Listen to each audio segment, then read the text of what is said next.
Good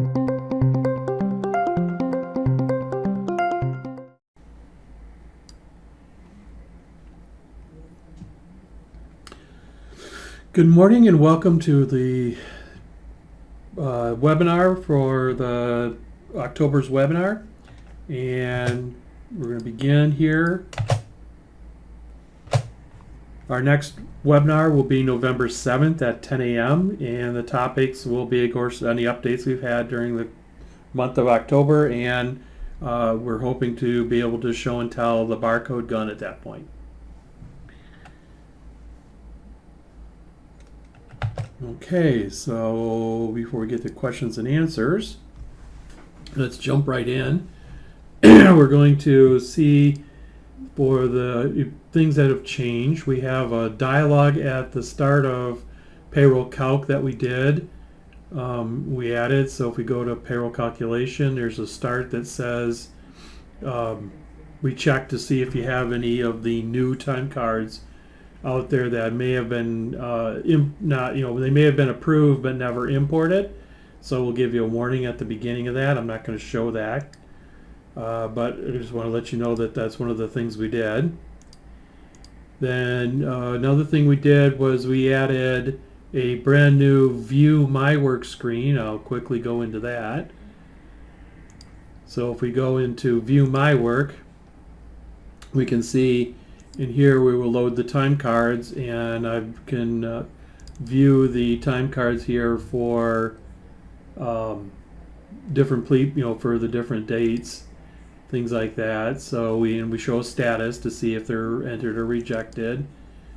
So again, we can go into each day's time cards, and see kind of what's going on. So I think the 12th, the first, there we go.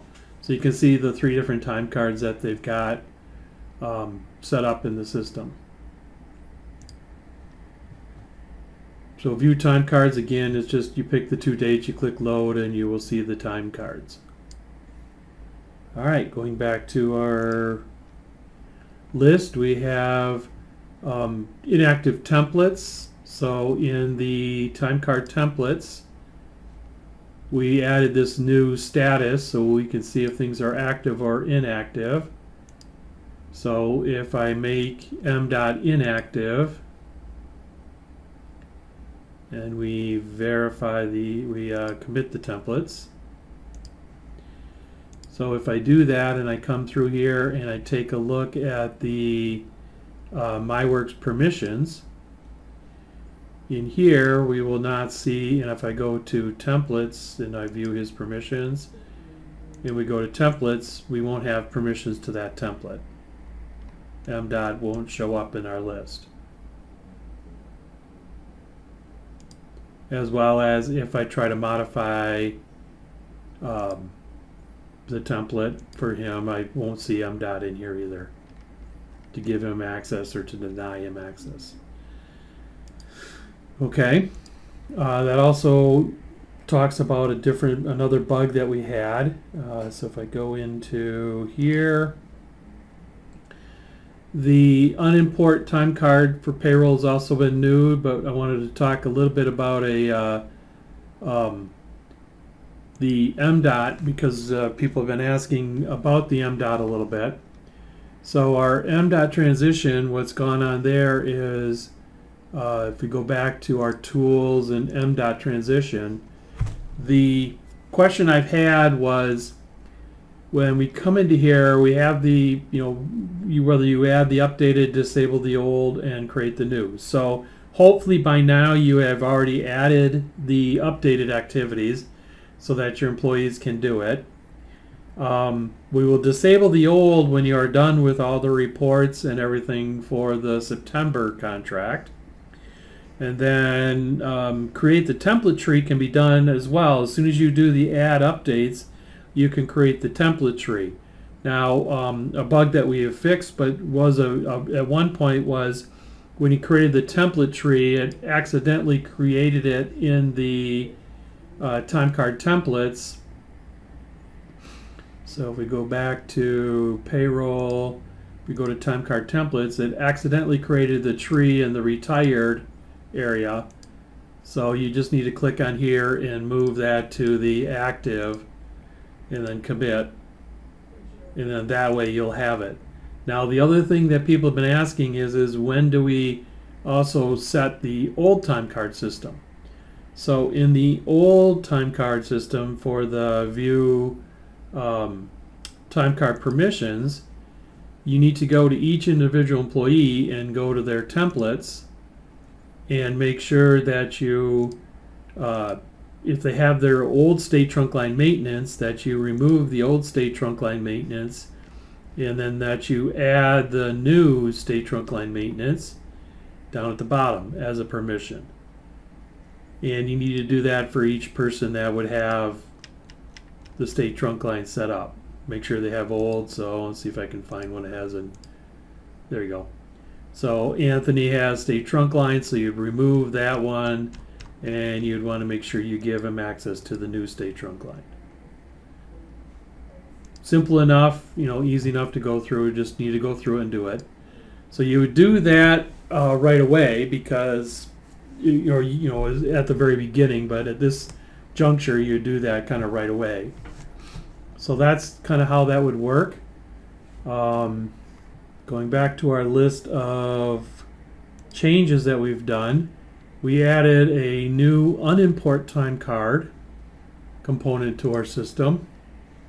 The unimport time card is used to remove the new My Work time card. So we'll go ahead and go into it. Alright, so the time card date we'll put in as 9/26. I'll load the time cards on that. So we have one time card that's been imported, but we haven't calculated it yet. So we're going to go in here and we will unimport the Curly Lewis engineering report. So you say yes, and so it unimported it. So once we've done the unimport, we can go into the reimport the payroll if we need to. So if I go to import my work, I can select 9/26, load as time card, and I still have the one time card, so I'll go ahead and import that. Gives me the journal with the payroll entries, and we didn't have any equipment with it, so we loaded the time card. So that's basically the unimport component to show how it unimports everything correctly. Now the next thing we want to look at is we added the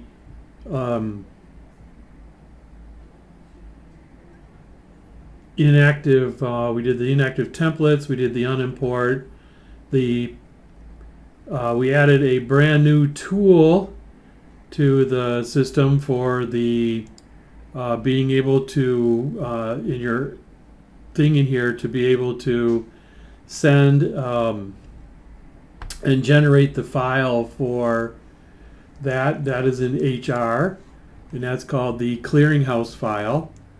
And it creates the file that will send your CDL licenses and things to your, for the employees that you do. So you just come in here, you fill the grid, then you can select everybody, or you can just select a certain number of people to do it, like that, and then just click on Export Clearinghouse File, and it'll ask you for a file name. We'll change it. We'll use this one. We'll save it. I replaced it, so I exported the file correctly, and I just have these people in it.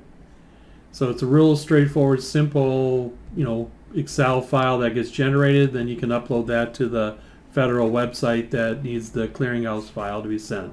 Should save a little bit of time, but at least you now have the ability to do that. All right, so going back to our list of items, the only thing I think we have left to talk about is the let's see, I don't really have a whole lot left, I think. We did the time cards, we did the permissions, we took care of the template, the MDOT timeline, and the update list. So I think got everything done. So the show and tell today was to create Clearinghouse File, just so you can see how it runs. It's really simple to use. You can filter a lot of things in there, but again, you can just pick the ones you want. The passwords, right.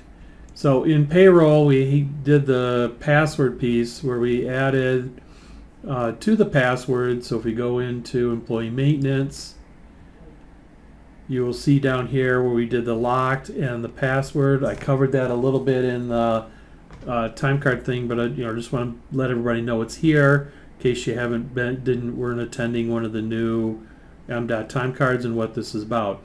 This is the My Work password. This passcode is for the old PFA templates. Password is for MyWorks, and the user status is also for MyWorks. So if you see those in here, you'll see those values, and that's what they're for. All right, I'm looking at anything else that I can see, and I think that is all that we have today. All right, thank you for attending our webinar today, and I hope to next month to show off the time card gun again. You are now working smarter with ProFund Accounting. Thanks for watching. Be sure to like this video and subscribe to our channel for more content like this.